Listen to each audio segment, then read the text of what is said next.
In nomine Patris et Filii et Spiritus Sancti. Amen. Dominus vobiscum.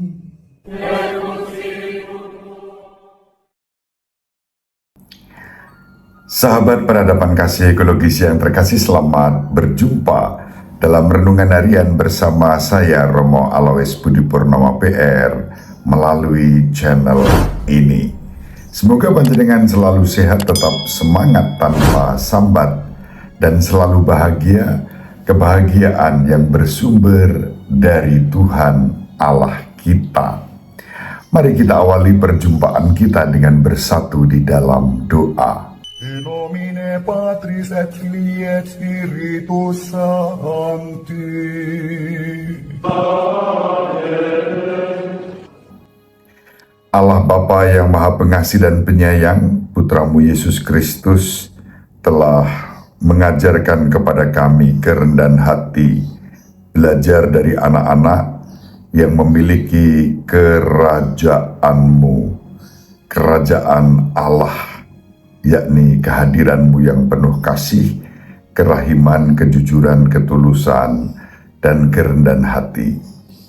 Semoga kami dapat belajar rendah hati sebagaimana diajarkan juga oleh Santo Yakobus kepada kami dalam berdoa dan merayakan sakramen-sakramen, juga sakramen untuk orang sakit. Semoga kami senantiasa memuji dan memuliakan Dikau kini dan sepanjang segala masa. Amin. Sahabat peradaban kasih ekologis yang terkasih, kita akan membaca surat Santo Yakobus bab 5 ayat 13 sampai 20. Saudara-saudara, kalau di antara kalian ada yang menderita, baiklah ia berdoa. Kalau ada yang bergembira, baiklah ia bernyanyi. Kalau di antara kalian ada yang sakit, baiklah ia memanggil penatua, supaya mereka mendoakan dia, serta mengurapinya dengan minyak demi nama Tuhan. Dan doa yang lahir dari iman akan menyelamatkan si sakit, dan Tuhan akan membangunkan dia. Dan jika ia telah berbuat dosa, maka dosanya itu akan diampuni.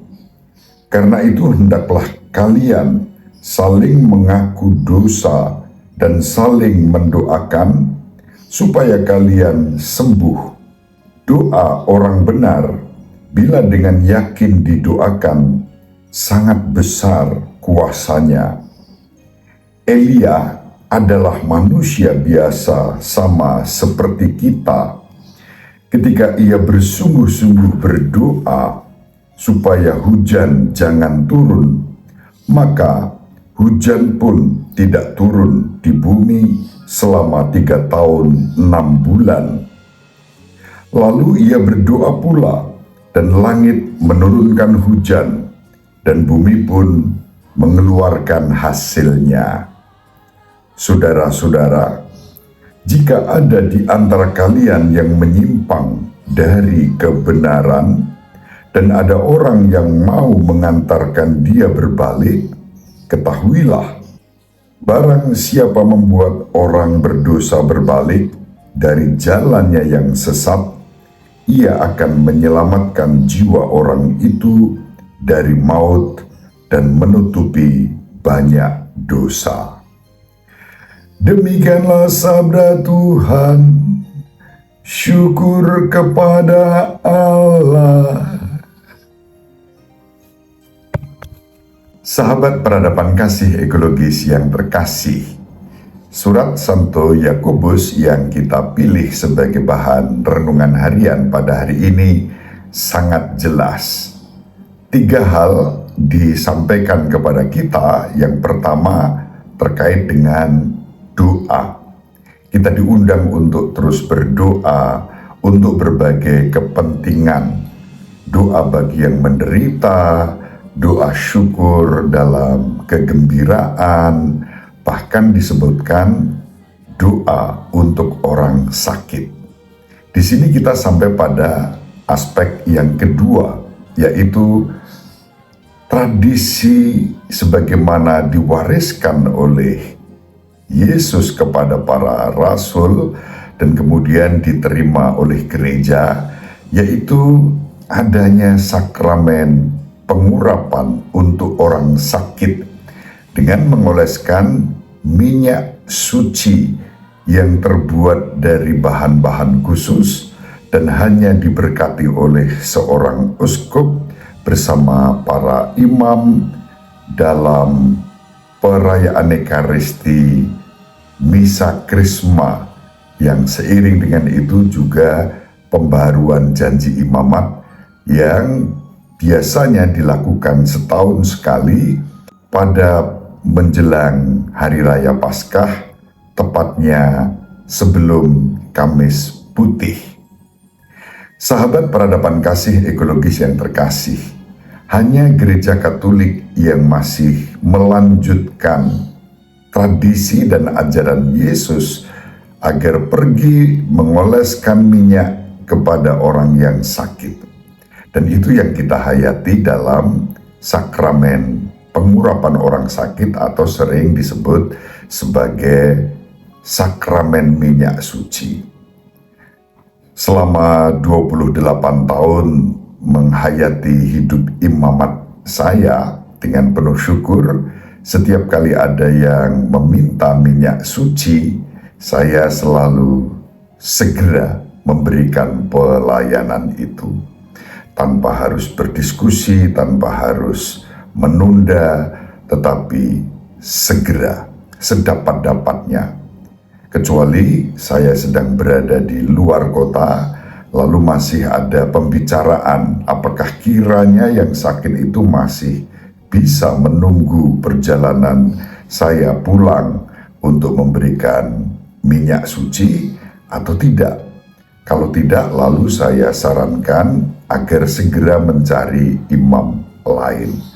Tetapi pada prinsipnya, jam berapapun saya dimintai minyak suci, selalu segera berangkat melayani. Kecuali saya sedang mempersembahkan perayaan Ekaristi atau dalam waktu yang berdekatan dengan saya harus mempersembahkan Ekaristi, maka tentu yang utama harus dilaksanakan terlebih dahulu, baru kemudian pelayanan untuk orang sakit diberikan. Dalam situasi yang normal, dalam situasi darurat, selalu segera pelayanan diberikan. Itu pengalaman yang saya alami. Kebetulan ini saya mengenakan alba ini karena sebelum mempersiapkan renungan harian ini, saya memberikan pelayanan minyak suci kepada salah satu umat di Terbah Wates, persis di belakang GKJ Wates ada umat Katolik yang tinggal bersama keluarganya yang beragama Kristen dari GKJ. Lalu saya datang untuk memberikan pelayanan pengurapan suci bagi beliau yang sakit dalam usia yang sudah lanjut, sakitnya Alzheimer. Sebetulnya permintaan minyak suci sudah dilakukan tadi malam, tetapi tadi malam itu saya baru membuka WA sesudah kunjungan keluarga, karena dari jam 4 saya sudah berkeliling untuk kunjungan keluarga di lingkungan Santo Antonius Pengasih bersama Pak Aris, bersama Pak Andreas, bersama Pak Ramlan, bersama Bu Siska, dan saya baru buka HP WA sesudah pulang dari kunjungan, kurang lebih jam 9, setengah 10 malam. Lalu saya kontak kepada yang bersangkutan, bagaimana dengan minyak suci yang diminta? Mohon saya di Sherlock, saya bilang begitu, Sherlock untuk segera menuju ke lokasi.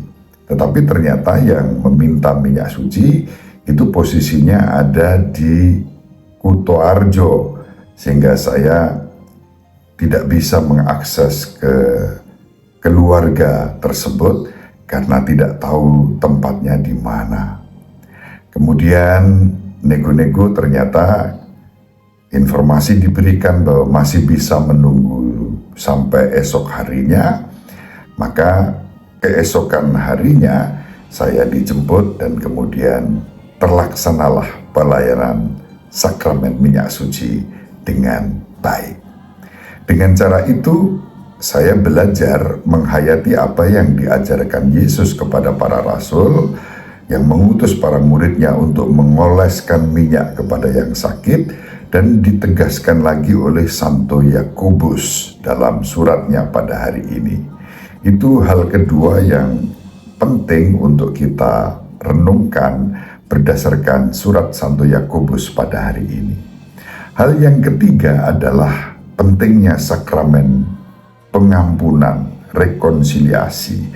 Kita diundang untuk saling mengampuni. Santo Yakobus dengan jelas mengatakan, karena itu hendaklah kalian saling mengaku dosa dan saling mendoakan supaya kalian sembuh dari dosa. Inilah yang oleh Gereja Katolik juga masih dilanjutkan dalam satu ritus sakramen pengampunan. Maka nggak bisa kita kemudian bilang, "Dah, aku langsung pada Tuhan saja mengaku dosa." Buktinya apa langsung pada Tuhan itu? Dan juga pengampunan harus ada saksi. Maka hendaklah saling mengaku dosa, itu dalam arti ini.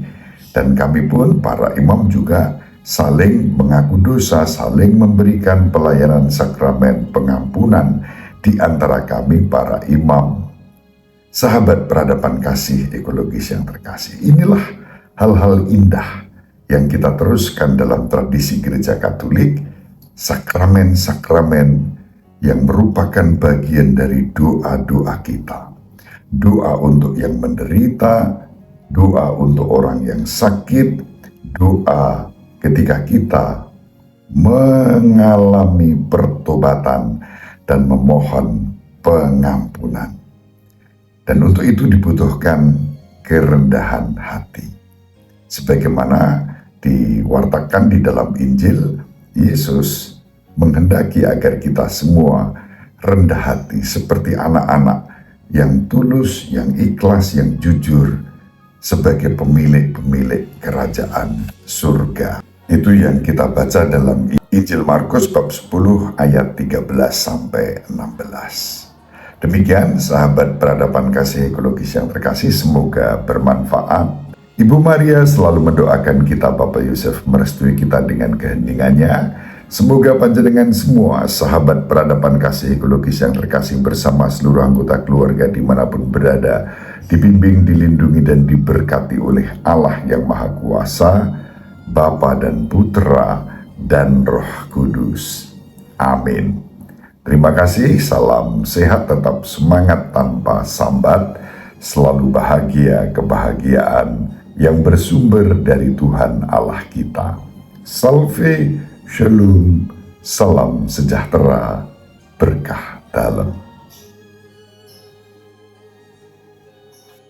Sahabat peradaban kasih yang terkasih, sampai jumpa pada episode berikutnya. Terima kasih atas kebersamaan kita. Salam peradaban kasih ekologis, berkah dalam.